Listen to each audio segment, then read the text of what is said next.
اسے سب یاد ہے اور وہ کہتا ہے اے میرے بندو صبر کرو اور میری بندگی کرتے رہو، بہت ہی جلد تمہیں ہر مشکل سے نکال لوں گا اور تم پر رحم کیا جائے گا۔ بے شک اللہ اپنے بندوں پر بہت ہی مہربان ہے، وہ سب کچھ جانتا ہے اور بلانے پر یاد رکھتا ہے اور ان کے صبر پر انہیں انعام و اکرامات بھی دیے جاتے ہیں۔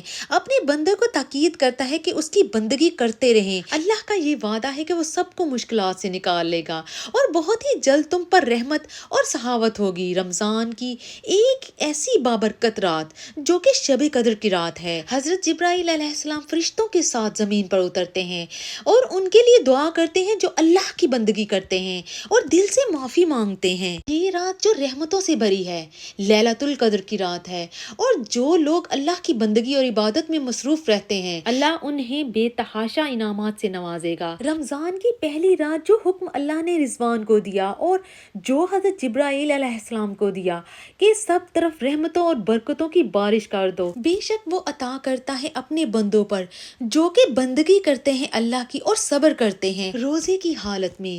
روزہ دار کو اور جو لوگ اللہ کو یاد کرتے ہیں ان کے لیے بے حساب اجر و ثواب ہے۔ کیا ہے رمضان؟ ہم اس کو اور بھی ایکسپلور کرنے کی کوشش کرتے ہیں۔ اسے جاننے کے لیے ہمیں بیک آف ٹائم جانا پڑے گا۔ سب سے پہلے حضرت آدم علیہ السلام جنہوں نے سب سے پہلے روزہ رکھا جب انسان کا نام و نشان بھی نہیں تھا، اور پھر یہ ایوالو ہوا ڈیفرنٹ کلچرز میں۔ اس کے علاوہ آپ میڈیکل کی ہر ایک کتاب اٹھا کے دیکھ لیں، روزہ انسان کو ریفریش کر دیتا ہے، جسم کے ہر حصے کو کلین کر دیتا ہے۔ آپ یہ دیکھیں کہ کھانے کا صحیح ہضم ہونا، کھانا ڈائجسٹ ہونا، جو ہمارے جسم کا بہت ہی اہم کام ہوتا ہے۔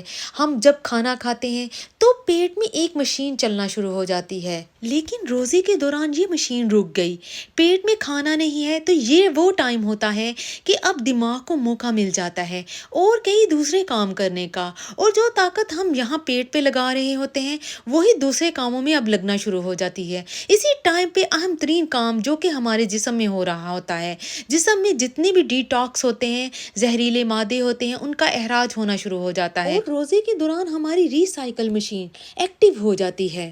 روزہ ہمارے جسم کو پہلے دن سے شروع ہو کر 30 دن تک ری سائیکل کرتا رہتا ہے۔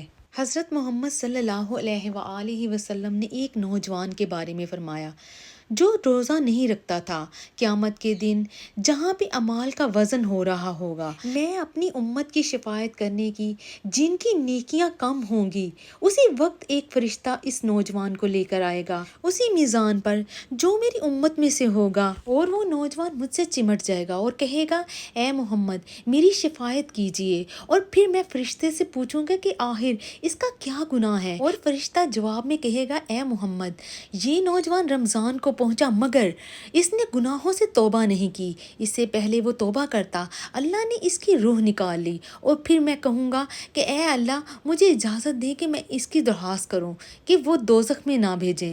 اللہ کہے گا اے میرے پیارے میں معاف کر دوں گا مگر ایک شکایت ہے جو اس کے اگینسٹ ہے۔ میں پوچھوں گا کہ وہ کون سا الزام ہے ایسا جس کو صلح میں بدل دیا جائے۔ اللہ کہے گا یہ الزام رمضان کی طرف سے ہے۔ اس ٹائم میں کچھ نہیں کر سکوں گا اگر رمضان نے گواہی دے دی کسی کے بارے میں جس نے روزے نہیں رکھے، حتیٰ کہ میں بھی اس کا کوئی دفاع نہیں کر سکوں گا۔ بہت سی ایسی حیرت انگیز سٹوریز ہیں جو روزے کے بارے میں ہیں۔ کیا آپ نے سنا ہے کہ بچہ جو کہ روزہ رکھتا تھا، جو بہت ہی چھوٹا تھا، ایک ماں جس نے یہ سٹوری سنائی کہ کیسے اس کے بچے کی کرامات ظاہر ہوئی۔ جب وہ صرف 2 سے 3 ماہ کا تھا، رمضان کا مہینہ شروع ہوا، پہلے ہی روزے اس بچے نے دودھ نہیں پیا جب تک سورج غروب نہیں ہوا، اور پھر جب دوسرے دن بھی ایسا ہی ہوا تو پھر ماں نے ریئلائز کیا کہ یہ بچہ روزہ رکھ رہا ہے۔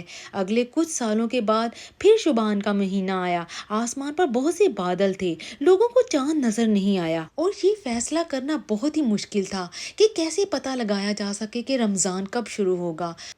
وہ یہ جانتے تھے کہ ایک ایسا بچہ ہے جس کی اسپیشل کرامات ہیں۔ لوگوں نے پوچھا کہ کیا اس بچے نے دودھ پیا ہے کہ نہیں، جس سے ہمیں علم ہو کہ روزے شروع ہو گئے ہیں۔ اس میں شک نہیں تھا کہ بچے نے دودھ نہیں پیا تھا، اور پھر بعد میں کنفرم ہوا کہ یہ پہلا دن تھا جو کہ رمضان کا پہلا روزہ تھا۔ جس نے یہ واقعہ سنایا وہ کوئی اور نہیں بلکہ وہ ماں تھی عبد القادر جیلانی کی۔ ایک اور واقعہ جو کہ حضرت ابو بکر صدیق کا ہے کہ جب وہ روزے کی حالت میں تھے، وہ دن بہت ہی گرمی کا دن تھا اور افطار میں ایک صرف ٹھنڈے پانی کا پیالہ موجود تھا۔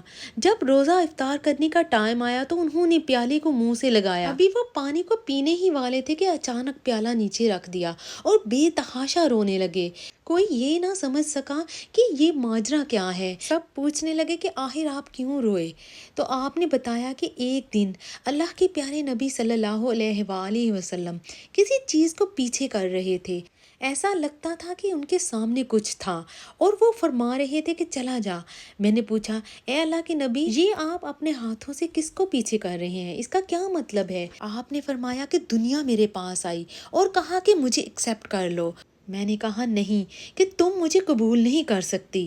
اور پھر دنیا نے جواب دیا کہ میں بھی قسم کھاتی ہوں کہ تم مجھ سے بچ بھی جاؤ اور پھر جو آپ کے بعد آئیں گے وہ مجھے قبول کریں گے۔ اس ٹائم حضرت ابوبکر کو یہ بات یاد آئی ٹھنڈا پانی پینے کے وقت۔ میں حیران ہوا کہ میں بھی انہی میں سے ایک ہوں جو کہ دنیا کو قبول کرتے ہیں، حالانکہ یہ وقت افطار کا تھا۔ یہاں تک کہ ٹھنڈے پانی پینے کا سادہ سا عمل بھی ان کو متاثر کر گیا اور ایک چھوٹے سے پانی کے گھونٹ نے سب کچھ یاد کرا دیا۔ یہ ہمارے لیے کتنا بڑا لیسن ہے۔ اللہ نے کئی ہمیں ایسی نعمتیں دی ہیں جن کا شکر ادا کرنا چاہیے، اور اسی کی ذات جو ہمیں افطار میں کیا کیا نوازتی ہے۔ رمضان ایک ایسا مہینہ جس کی برکات اور فضیلت ایسی ہیں کہ ہم سوچ بھی نہیں سکتے۔ اگر آپ کو میری یہ ویڈیو پسند آئی ہو تو پلیز کامنٹ سیکشن میں لائک کا اظہار ضرور کیجیے۔ تو ملتے ہیں ایک اور نئی معلوماتی ویڈیو کے ساتھ، تب تک کے لیے اللہ حافظ۔